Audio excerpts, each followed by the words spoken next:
Y entonces, sin comerlo ni beberlo, llegó el momento en el que el mundo pudo saltar por los aires. Pero no lo hizo.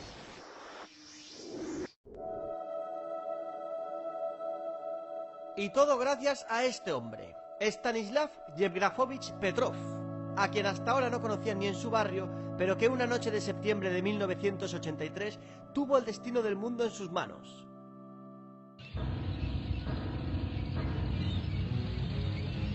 Это одна из первых частей ракетных войск. Здесь живут традиции трудных.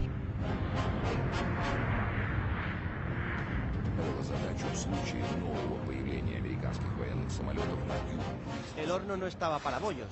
La URSS acababa de derribar un avión coreano que había entrado en su espacio aéreo por despiste. Y los Estados Unidos seguían en sus 13 de colocar una buena batería de misiles en Europa occidental. Con ese ambiente poco tranquilizador, llegamos al 26 de septiembre de 1983.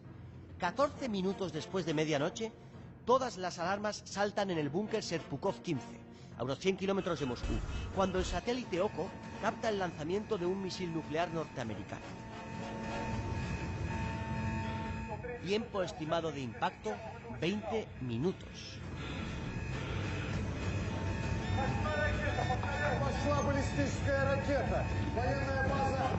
El teniente coronel Petrov es el responsable de activar el protocolo de respuesta, es decir, el contraataque nuclear que acabaría con todo lo que estaba por venir. Pero por el contrario, decidió ignorar todas las alarmas, incumplir las órdenes de la cadena de mando y esperar.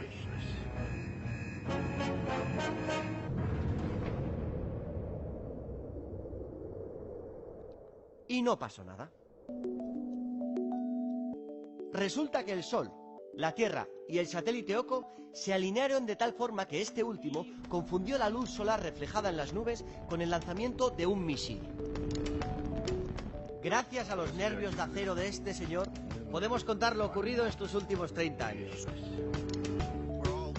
Un señor que merece ser sacado del anonimato y que dará mucho que hablar. Por este programa, por supuesto, y por el documental que Kevin Costner estrena este año.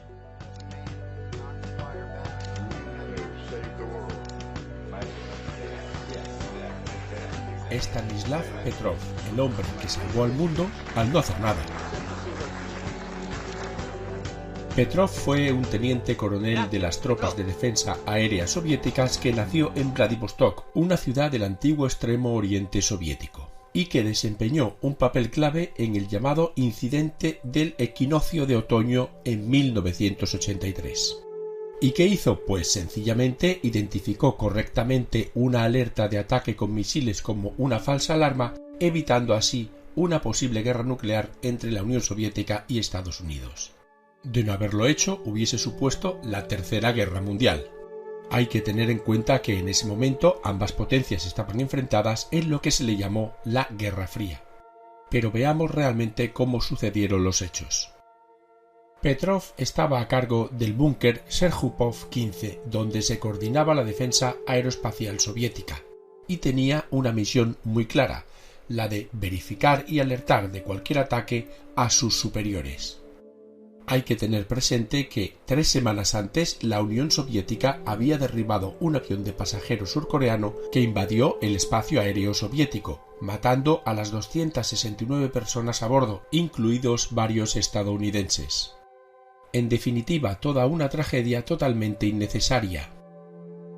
Como contrapartida, la OTAN pronto comenzó el ejercicio militar Abel Archer 83, interpretado por el KGB como una preparación de un primer ataque, enviando estos últimos un mensaje a sus espías en Occidente para advertirles de que se prepararan ante una posible guerra nuclear.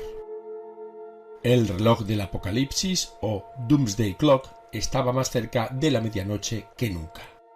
Y en medio de todo esto, a las 3 semanas, un satélite soviético dio la alarma. Un misil balístico intercontinental estadounidense se había lanzado desde la base de la Fuerza Aérea Malmstrom, ubicada en Montana, Estados Unidos. En 20 minutos alcanzaría la Unión Soviética. Petrov creyó que era un error, aunque más tarde los ordenadores indicaron que 4 misiles más se dirigían hacia la URSS. y esto se debe a que conocía bien las peculiaridades del sistema de satélite OCO de alerta temprana rusa y creía que éste podía equivocarse. Así que consideró de nuevo que eran muy pocos misiles, tan solo 5, cuando Estados Unidos tenía miles.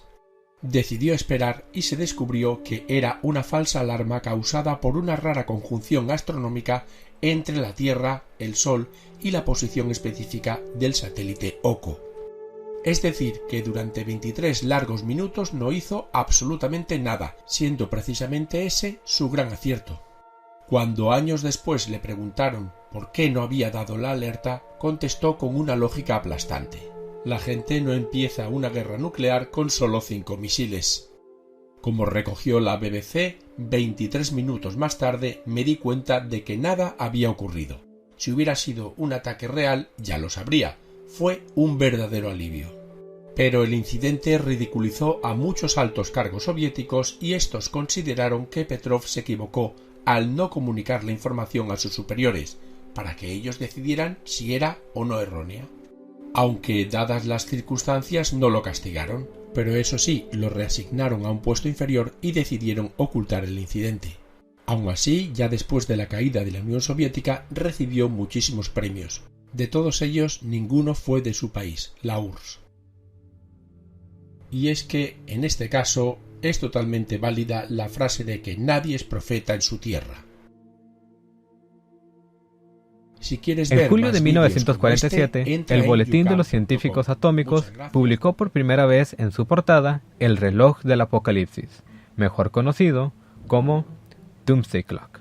Lleva un nombre de gran impacto porque es utilizado como analogía de qué tan cerca estamos nosotros, la especie humana, de la destrucción total y catastrófica del planeta.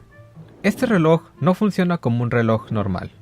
Este solo muestra 20 minutos antes de la medianoche y originalmente representaba qué tan cerca estaba el mundo de una guerra nuclear, ya que sus fundadores fueron miembros del Proyecto Manhattan, proyecto que hizo posible la bomba atómica. Tras el desafortunado evento de Hiroshima y Nagasaki, los miembros del proyecto sintieron la necesidad de crear conciencia de lo sucedido y explicar los peligros que esta tecnología puede traer. En el año en el que el reloj fue publicado por primera vez, este estaba a 7 minutos de medianoche. Esta hora fue elegida por Martin Langsdorff, quien fue el artista detrás de la ilustración. Su razón siendo porque ella creía que era la hora correcta para el momento. Y desde 1947, el reloj se convirtió en una alerta mundial para la guerra nuclear. Pero los tiempos han cambiado, y el Boletín de los Científicos Atómicos ha estado acomodando los minutos basándose en otras cosas aparte del manejo nuclear. Las razones modernas del ajuste de los minutos ahora incluyen cambio climático, armas biológicas, ciberataques y técnicamente cualquier avance que represente algún tipo de peligro para la humanidad y el planeta. Desde su creación ha estado en constante movimiento, se ha adelantado y atrasado debido a eventos globales que han sucedido.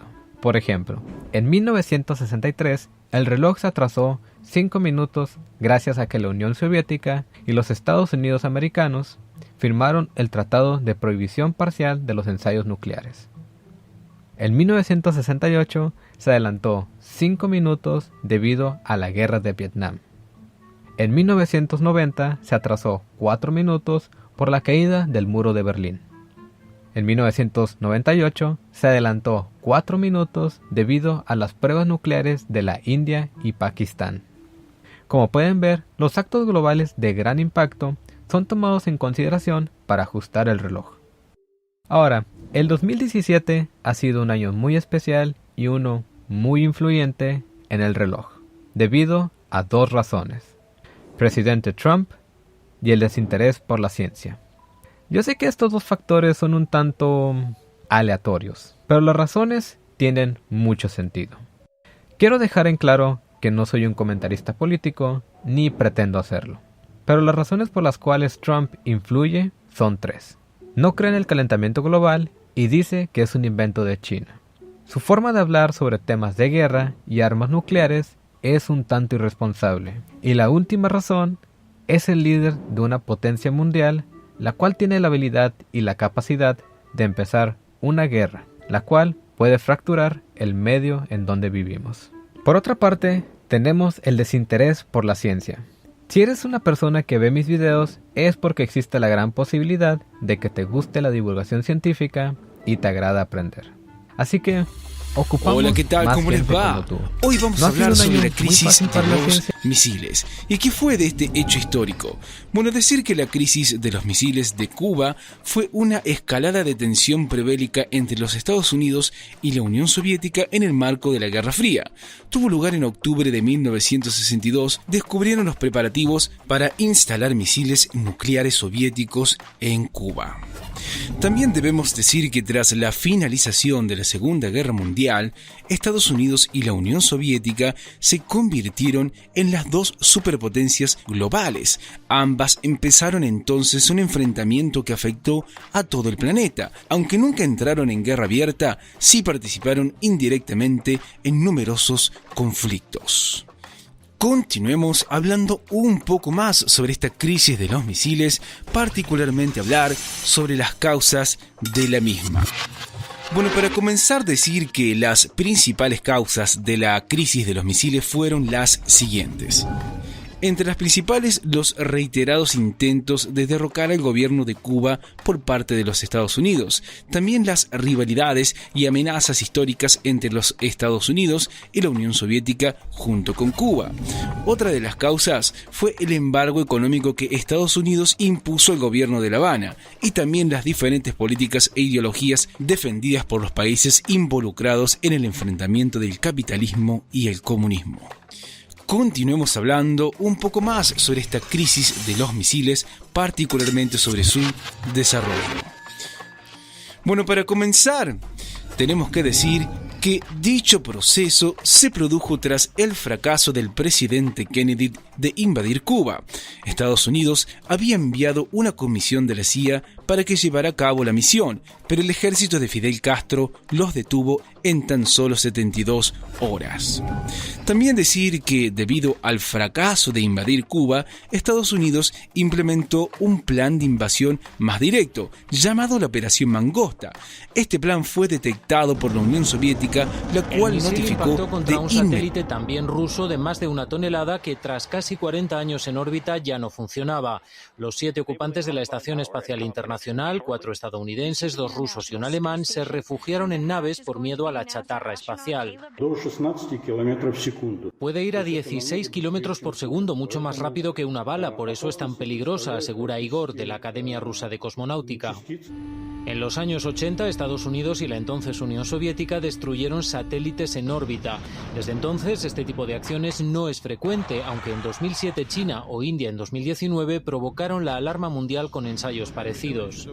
Rusia probó con éxito un nuevo misil balístico intercontinental.